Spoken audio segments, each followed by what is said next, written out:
Ay, purihin po ang Panginoon, purihin po ang Diyos. Isang pinagpalang umaga ang bati ko po sa inyong lahat.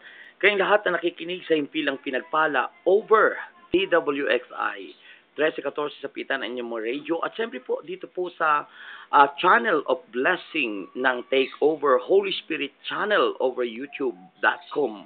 At sa umaga po ito ay tunay po na pinagpala po tayo sapagkat tayo po ay blessed na blessed kung saan po ang salita ng Diyos ay tunay pong buhay, mabisa, kagaya po ng tabak na tigabilay talim. Tulad nga po ang sinasabi sa Hebreo chapter 4 verse 12. Ito nga po ay sinasabing tulad ng tabak na tigabilay talim, tumatago sa mga kasukasuan, sa mga buto, sa mga utak ng tao, at natataho at nalaman ang mga iniisip ng bawat isa sa atin. Kaya nga po, dapat lang po nating isabuhay at ating pong laging ipangaral ang salita ng Diyos sapagkat ang ikapagbabago ng ating bayan ay ang salita po ng Diyos.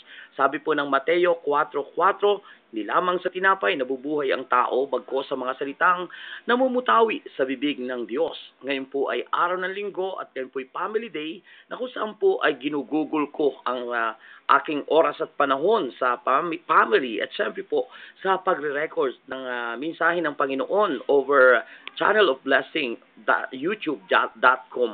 Kaya po sa umagang ito, si Brother Rex America po ang inyong lingkod ay nagsasabi pong tayo po ay naway mapagpala ng Panginoon sa mensaheng nagpapagaling ngayong umagang ito. Tunay po na ang salita po ng Diyos ang ating pag-asa. Sabi po ng John chapter 1 verse 1, in the beginning was the Word, and the Word was with God, and the Word was God.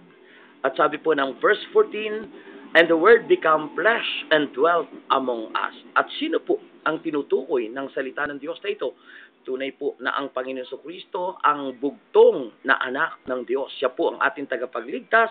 Siya po ang ating kailangan sa araw-araw. Tunay po, ang kaligtasan ay nasa Kanya lamang at walang ibang pangalang ibinigay sa silong ng langit sa ikaliligtas ng marami. Kaya naman po, aking pong pinapakilala sa inyo ang Kanyang bugtong na anak na si Kristo Jesus, ang ating pong tagapagligtas. At tunay po, ang sino mang mananalig, tatanggap sa Kanya, sasampalatay sa Kanya ay magkakamit ng buhay na walang hanggan at ibibilang sa Kanyang anak bilang Kanyang kapamilya, kapuso at kabarkada. Tunay po na ang Diyos na ito ang siyang ating kailangan sa araw-araw. Kaya naman po, sa umaga pong ito ay kayo po ay nandyan at ako po ay nandito para kayo pagpalain ng Panginoon.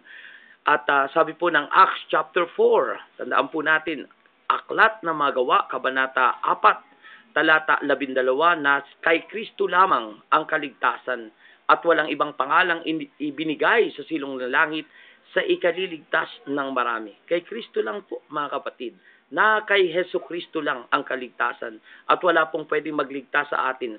Tulad po sa panahon ng Kwaresma, ang akala ng maraming tao ngayon, ang kaligtasan ay sa pamagitan ng kanilang mga pagpapakasakit, pagpapasa ng krus. Ang akala nila ay sa pamagitan ng pagpipinitensya. Tandaan po natin, winika ng ating Panginoon Jesucristo, it is already finished. Tapos na po ang kanyang pagpapakahirap. Tapos na po ang ginawa ng Panginoon Jesucristo at yan po'y sapat sa kabayaran ng ating mga kasalanan. Inakong lahat ng Panginoong Jesucristo ang lahat-lahat po mga kapatid ng ating mga kasalanan. Kaya nga po siya'y nabuhay na maguli para sa ikaliligtas ng marami. At winika po ng kanyang salita mga kapatid, sa sulat ni Propeta Isaias, that by His wound we are healed. Sa pamagitan po ng mga latay at sugat na tinamo ni Kristo Jesus, tayong lahat ay nangagsigaling. Kaya nga po, more than 2,000 years ago, kung saan po si Kristo pinako sa krus sa kanyang Paschal Mystery, sa kanya pong pagpapakasakit, sa krus ng Kalbaryo, lahat ng ating kasalanan ay kanya pong dinala sa krus na yun, ipinakong lahat, maging ang ating mga sakit at ang ating mga karamdaman ay napakong lahat doon. Kaya po, tandaan po natin, it is past tense na sinabi po ni Propeta Isaias, by His wound we are healed. Pinagaling na po tayo ng Panginoon, and by faith, mga kapatid, sa pamagitan ng pagsampalataya natin kay Kristo, ay tayong lahat ay magaling na. Say it, I am healed. Say it, I am strong. Say it, I am rich. At yan po inaawit natin, di ba? Yan po ay sinulat ni San Pablo Apostol sa mga taga-Roma. At sinasabi rin ni San Pablo Apostol sa Romans chapter 8, Verse 31, if God is for us, who can be against us? Tunay po na kung tayo sumampalataya na kay Kristo, nanalig, tinanggap siya, siya'y panig sa atin at nasa sa atin. He is Emmanuel, God is with us. Kaya nga po, siya'y sumasa atin, nananahan sa ating mga puso. Sabi ni St. Luke, mula sa puso natin ay naghari na ang Diyos sa mga taong sumampalataya sa Kanya. Kaya nga po, mga kapatid, ito po ang mensahe ng Kwaresma, ang mensahe po ng Semana Santa. Kwaresma, it comes from the root word 40. At ang significant, mga kapatid, ng 40, it means cleansing. Iyan po ay ang paglilinis. At kung saan po nag-start ang Kwaresma, nag-uumpisa po yan ng Ash Wednesday, yung po yung pagpapahid ng abo, na kung saan po ay tradition ng church, na kung saan yung po yung nagpapaalaala sa atin ng humility ng isang tao, ang kababaan ng loob, na ang tao'y nagmula sa alabok ay magmumula sa alabok. Walang taong hindi po babalik sa alabok. Lahat po tayo madidecay, matutunaw at malulusaw na kung saan magiging alabok muli. At yan po tayo nagmula. Kaya nga po, ang Kwaresma, ang mensahe, it is humility. That Christ's humility must be seen in us. Nasa sa atin, nakikita sa atin, sapagkat ang tao po ay nagmula sa alabok, dapat tayo po ay magpakita ng kababaan ng loob. So, ang Kwaresma po, ang 40 days na pagninilay ng pagpiprepare sa kalinisan ng ating kaluluwa sa panahon ng Kwaresma, sa ating espiritual na pamumuhay, nag-umpisa po ng Ash Wednesday at yan po ay natatapos doon po sa Holy Thursday. Bakit po? Sapagkat pagdating po ng Holy Thursday, diyan naman po nag-uumpisa yung tinatawag na Paschal Mystery, kung saan ang Panginoon Jesucristo ay magpapakasakit sa pagkabayubay sa krus ng Kalbaryo. Kaya nga po, yan po ay 40 araw na pagninilay, paglilinis ng ating kaluluwa. Ang tawag po dyan ay ang ating 40 days fasting. Nandiyan po ang ating ginagawa sa Acts of Righteousness. Diyan po ay sa Matthew chapter 6. Yung ginagawa ng mga taong matuwid. Po yon? Yung almsgiving, kung saan po yung prayer and fasting. Napakalaga po na yan ang ginagawa tuwing araw po ng Kwaresma.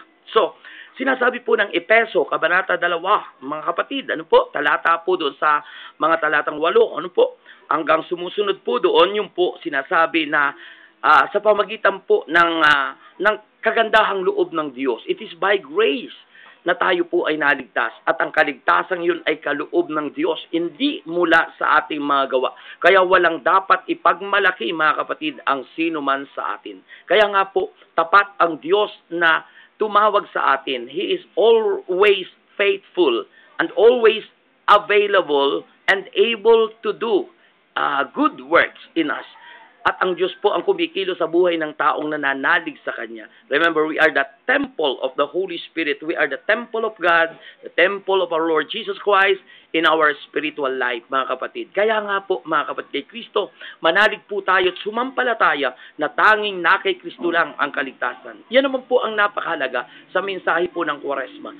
Hindi pwedeng maligtas ang tao sa pamamagitan ng kanyang mga gawa. Kahit po tayo magpasahan ng krus, malaki man o maliit, hindi po tayo maliligtas sa pamamagitan ng ating mga pagpipinitensya, ng ating pong mga pagpapakahirap, sapagkat ang pagpapakahirap ay ginawa lamang ng Panginoon Jesucristo at siya lang ang may karapatan na gumawa nun for the salvation of mankind. Kaya nga po, mga kapatid, na minamahal, maliwanagan na po tayo. Yan po ang tinig ng Espiritu Santo, ang tinig ng Diyos na buhay mula sa itaas. He came from heaven to earth to show the way. Pinakita niya, nanggaling siya sa langit, bumaba sa lupa upang ipakita ang daan. John 14:6, I am the way, sabi ni Kristo, the truth and the life. No one can come to the Father except through me. Ibig sabihin po, tunay na kay Kristo lang ang kaligtasan. Maging ang mga kongregasyon, maging ang mga fellowship, and even the religion built by man, mga kapatid, hindi po pwede mailigtas ang sino mang tao. Iisa lang ang relasyon na kailangan natin, ang relasyon sa ating Panginoon Jesucristo. Remember, relationship to our Lord Jesus Christ is very important in our lives, brothers and sisters. Kaya nga po, yan ang kailangan po natin in this Kwaresma or Semana Santa. The time, mga kapatid, na tayo po'y nagninilay ng salita ng Diyos. Kailangan mo si Kristo. Kailangan po natin ang Diyos na buhay, ang makapangyarihan, nagkatawang tao, isinilang ng isang berhen, nagpakasakit, nagpakahirap, alang-alang sa iyo kapatid, alang-alang sa akin at alang-alang sa ating lahat at sa ating bayan. Kung si Kristo lang ang ating pong pag-aariin sa ating puso, kung si Kristo lang ang ating pong tatanggapin bilang ating Panginoon, tagapagligtas ng ating buhay, maniwala po kayo mga kapatid, ang di kayang gawin ng tao ay magagawa ni Jesus. Kaya po, tandaan po natin, siya po ang ating patnubay, siya po ang ating kailangan sa araw-araw at siya pong ating gabay sa ating buhay magpakailanman. Kaya nga po sinasabi, ang banal na kasulatan, nasa kanya lang ang kaligtasan at walang ibang pangalang ibinigay sa silong ng langit sa ikaliligtas ng marami. Tayo po'y manalangin, Ama naming Diyos na makapangyarihan, Diyos na walang hanggan at walang katulad, Ikaw ang aming Panginoon, ang aming tagapagligtas, ang aming Diyos na mananakop. Tinatanggap ka namin sa aming puso, ang aming tagapagligtas ngayon at magpakailanman. Ang aking Panginoon Kristo tinatanggap ko sa buhay na ito sa pangalan ni Kristong aming Panginoon. Amen and Amen. Hallelujah. Mga kapatid, tayo po ay nandito sa Channel of Blessing at sinasabi ko sa inyo, sabi ng isang awit, For Thou, O Lord, our time above all the earth. Thou art exalted far above, O God. For Thou, O Lord, art time above all the earth.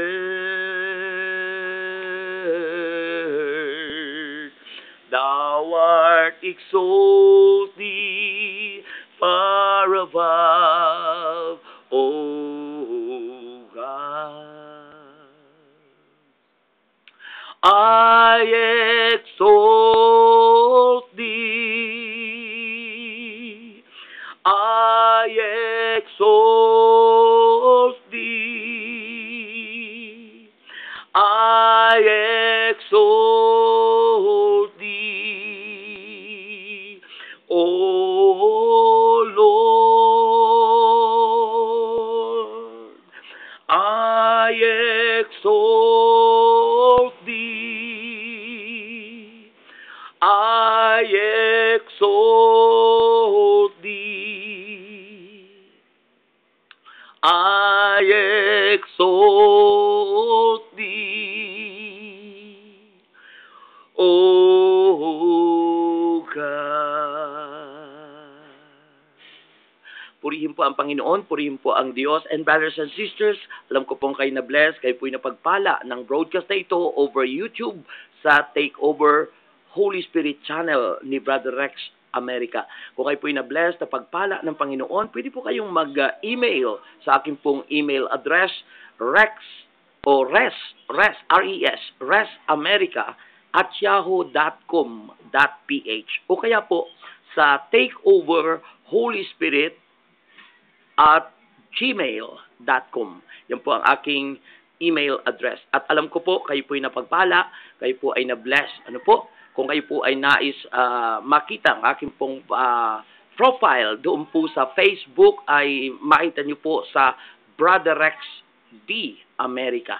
At doon naman po sa YouTube ay siyempre www.youtube.com/takeoverholyspirit or Brother Rex America.